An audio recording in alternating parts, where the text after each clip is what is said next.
बात कि भारत की न्याय पद्धति का नाश हो जाएगा तो भारतीय समाज टूट जाएगा। ऐसे ही मैकॉले एक बात और कहता था। मैकॉले की लिखी हुई एक चिट्ठी है मेरे पास, उसकी फोटोकॉपी। लंदन में एक लाइब्रेरी है, उसका नाम है इंडिया ऑफिस लाइब्रेरी। वहां से मैंने निकलवाई है। इंडिया ऑफिस लाइब्रेरी में से ऐसे कुछ 50,000 से ज्यादा डॉक्यूमेंट्स मैं निकाल के लाया और वहां के कई लोगों की मदद से हमने वो निकलवाए हैं। तो उनमें एक चिट्ठी है मैकॉले की, वो उसके अपने पिताजी को उसने लिखी है। जब वो यहां ऑफिसर बन के आया है तो मैकॉले क्या लिख रहा है कि भारतीय समाज को अगर बर्बाद करना है तो भारतीय न्याय पद्धति बर्बाद करो। तो वो करने के लिए उसने आईपीसी बना दिया, सीआरपीसी बना दिया, सीपीसी बना दिया और बर्बाद हुई। दूसरी बात वो कहता था कि भारतीय समाज को बर्बाद करना है तो भारतीय शिक्षण पद्धति का नाश करो। तो मैकॉले कहा करता था कि जो भारतीय शिक्षण पद्धति है, वो खुद मानता था इस बात को, यह दुनिया की सबसे ज्यादा विकसित और सबसे अच्छी पद्धति। क्या होता था, यहां गुरुकुल चलते थे, गुरुकुलों में विद्यार्थी पढ़ते थे और विद्यार्थी 20 साल तक, 25 साल तक ब्रह्मचर्य का पालन करते हुए शिक्षा ग्रहण करते थे, संस्कार मिलते थे और वो संस्कार लेकर समाज में जाते थे। उन्हीं संस्कारों से संस्कृति बनती थी और वही संस्कृति भारतीय संस्कृति कहलाती थी। ऋषि थे, मुनि थे, बड़े बड़े ज्ञानी थे, महात्मा थे, वो गुरुकुलों को चलाया करते थे और सारे के सारे गुरुकुल जो चला करते थे उनमें वेदों का अध्ययन, पुराणों का अध्ययन, उपनिषदों का अध्ययन, जो भारतीय ज्ञान है, जो भारतीय मनीषा है, उन्हीं सब का अध्ययन संस्कृत के माध्यम से कराया जाता था। मैकॉले ने क्या किया कि गुरुकुलों का नाश अगर करना है तो उसने एक कानून बनाया। क्या कानून बनाया? संस्कृत में जितने विद्यालय इस देश में चलते थे हिंदुस्तान में अंग्रेजों के जमाने में, उन सबको उसने इल्लीगल घोषित किया, गैर कानूनी। और उसने प्रतिबंध लगा दिया कि संस्कृत भाषा के माध्यम से कोई भी गुरुकुल चलेगा उसको अंग्रेजी सरकार मान्यता नहीं देगी। तो मान्यता किसको देगी? अंग्रेजी के माध्यम से जो कॉन्वेंट स्कूल चलेंगे उनको अंग्रेजी सरकार मान्यता देगी।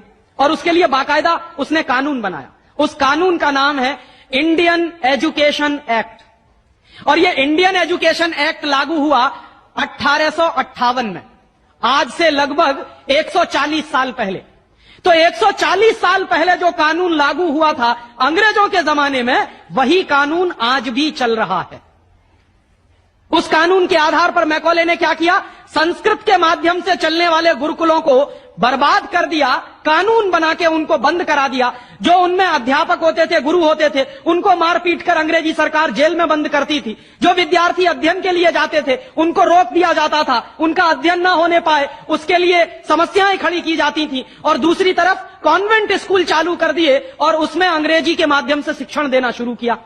एक दिन उसने अपने बाप को चिट्ठी लिखी और इस चिट्ठी में उसने ये लिखा कि मैंने हिंदुस्तान में एक ऐसी शिक्षण पद्धति पैदा कर दी है जिसमें अगर हिंदुस्तानी विद्यार्थी पढ़ेंगे तो पढ़कर निकलने के बाद वो शरीर से हिंदुस्तानी होंगे, दिमाग से सब अंग्रेज हो जाएंगे।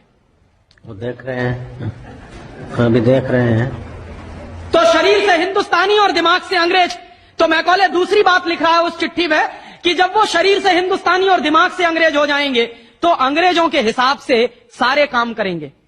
और वो विद्यार्थी जब कॉन्वेंट स्कूल में से निकलेंगे तो सबसे ज्यादा गालियां भारतीय संस्कृति को देंगे, सबसे ज्यादा गालियां अपने मां बाप को देंगे। कैसे? मॉम और डैड कह के। डैड माने होता है मरा हुआ और मम्मी माने होता है शव। इजिप्ट में आप जाइए, मिस्र एक देश है, वहां पे ममीज कहा जाता है किसको? मरे हुए आदमी के शव को। तो हमारी मां हो गई मम्मी, मम्मी, और पिताजी हो गए डैड।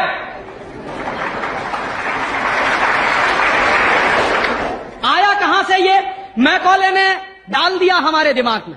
और मैं ये कहता हूं कि मैकॉले तो मर गया, उसका बाप भी मर गया, सब मर गए, भगवान उनकी आत्मा को शांति दे, लेकिन उसकी जो आत्मा है वो हम सब में प्रवेश कर गई है। और कैसे प्रवेश कर गई है? मैं आपको ये इतिहास की सच्चाई बता रहा हूं कि जिस जमाने में मैकॉले ने इस देश में सबसे पहला कॉन्वेंट स्कूल खोला था कलकत्ता में, वो कॉन्वेंट स्कूल चला नहीं, बंद हो गया। क्यों बंद हो गया? क्योंकि कोई भी भारतीय मां बाप अपने बच्चे को कॉन्वेंट में पढ़ाने को नहीं भेजता था। अंग्रेजों के जमाने की बात बता रहा हूं। अंग्रेज अपनी पूरी ताकत लगाकर भी इस देश में कॉन्वेंट स्कूल चला नहीं पाए, लेकिन अंग्रेजों